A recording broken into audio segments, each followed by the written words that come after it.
This is your mom. Hi, Bobs. This is you in 2026, May 10. Today is Mother's Day. Actually, kagabi, diba nag-ready ako ng mga pictures na My Day.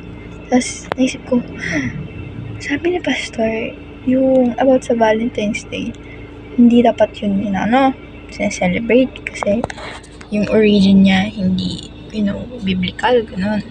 Against sa Tapos, naisip ko, what if pati yung Mother's Day? Tapos, parang naisip ko, wag na mag-My Day. Tapos, hintayin na natin kung kung mag-ano sila sa church.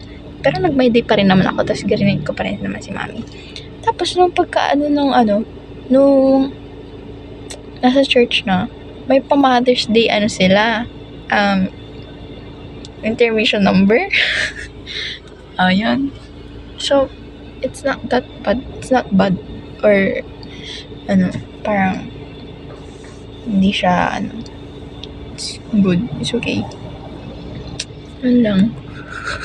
Actually, iba yung aanayin ko Pero yun yung lumabas sa bibig. Okay, bye-bye guys. Just love ya.